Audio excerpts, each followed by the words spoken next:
Great game. Obviously, it feels even better to be on the winning side, but just in general, I thought it was a really just great game. Really was really impressed with BYU. Prior to playing them, just watching them film, obviously they've had a really successful season so far and knew this was going to be a great test for us. And just really proud of the way that our kids stepped up. Great defensive effort. I mean, we talked about coming in, this week in practice, preparing for them, just really trying to carry over the intensity on the defensive end of the floor that we had in the Wichita State game. Obviously a very different style, but we knew we were going to have our hands full with their post players, and then they're so efficient from the three-point line. So just really pleased with the way our kids responded and the way we defended. And, it wasn't always perfect, but our kids found a way to win, and that was huge. Just being able to close that out, but you guys aren't able to score over the last 5:42 of that game. Just what it take there to be able to come out on the winning end? Defense and rebounding.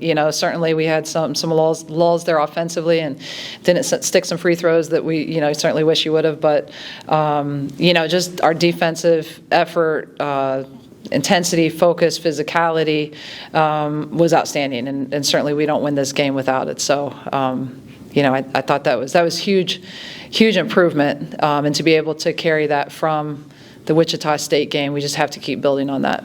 I mean, you guys get down 8 really early on there, and you guys are able to fight back, and you get that 3 at the buzzer in the first half. Was it the same defensive intensity and stuff throughout that first half that got you back into it, or? It wasn't when I called that timeout. No, how we started the game was not necessarily the game plan.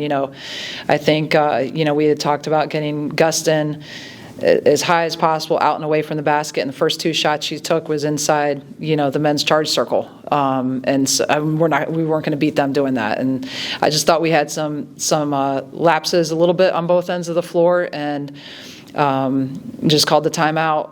Just talked about, they knew we weren't doing what we were supposed to do, and we weren't, and it wasn't everybody, but just we got to have 5 people locked in into doing what we needed to do. And fortunately, we didn't dig ourselves enough of a hole that we couldn't climb back out of it, and then obviously got some momentum. But I thought we had some defensive stands that I think really build our kids' confidence, things that we had talked about doing, that then when we did it, and executed, good things were happening, so it just continued to build their confidence in it. And I thought we got some great sparks from different people off the bench. Just really a collective effort. Coach, were you surprised there? I think it was like your second last possession maybe, when the inbound play went to Kennedy, and you guys knew you were going to get fouled? Because I thought for sure you were going to Lacey, you were going to Page. Yeah, we were trying to go to our highest percentage free throw shooters, but option wasn't there, and give Kenny credit. At least she came and really asserted herself to get the ball. Sometimes, especially with teams that are being aggressive, somebody's a little afraid to come get it and they don't want it, but she went and got it, and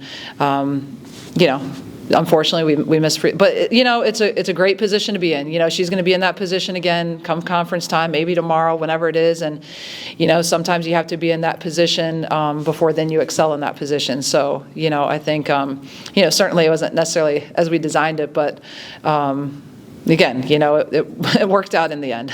So you've kind of transitioned to the next question. Early on so far this season, even before conference play, you guys seemingly are getting battle tested, right? Wichita State, this game. How does that help you guys carry forward, through the break and into the new year? These games are really going to help us, I hope, in conference play. Every night it's a challenge, it's a battle, it's different styles of play. This team reminds me a lot of like a Drake type of team. And then, I think you just look across the board, getting ready for Western Kentucky tomorrow, completely different style of team. And that's what we're going to see in conference play. And you've got to be able to, kind of flip your mindset in a hurry and be able to focus in on what the new game plan is and be able to adjust. So I think all these experiences our kids have had throughout, the non-conference season so far is certainly, hopefully going to help. And, you've got to continue to learn from the good things that have happened and build on that, and then try to learn from the things that haven't gone our way.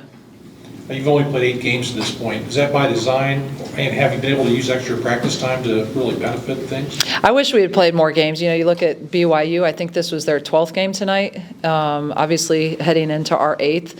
Obviously, the way our conference is set up, we have 20 games after Christmas, so we have, you know, the bulk of our season is in conference play starting, you know, December 30th. So, you know, it's the limit, the NCAA limit with what you're allowed. So ideally, I wish we would have played more games at this point, but obviously just that's how it's As designed. far as this classic type of format, and with quality teams coming in, how are you able to put this together? Honestly, the tournament kind of came about late in the spring, maybe even into the summer. We were having a really difficult time with scheduling. We had enough home games, but we had enough road games, but we just were having a tough time getting people to agree to want to start a new home and start at our place. And so, just trying to be creative, and we just kind of threw it out there to see if anybody would bite on it, if we could get some teams that had interest. I think because of the transfer portal and how active that is and how busy people are with that, I think scheduling got backed up even later this year. And so it was pretty late by the time we pulled it all together, but a lot of schools were still looking for games.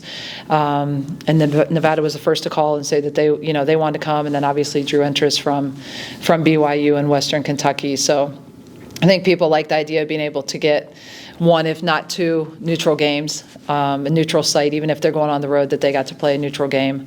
So it was a great opportunity for us to get 2 home games, which we badly needed.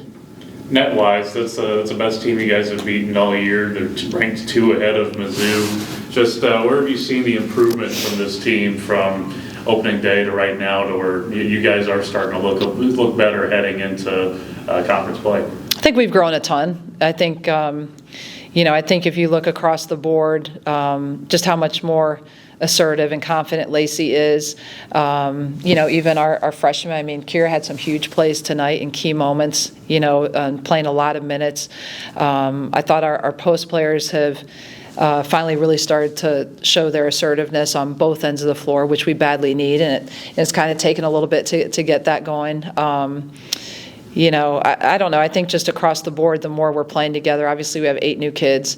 It's figuring a lot of things out, and then getting comfortable with not only the system, but playing with each other, and then just understanding what it takes to win here. And, we've had a difficult schedule, and, it's going to take a little bit of time, but I'm pleased with the progress we're making, and I think our best days are certainly still ahead of us.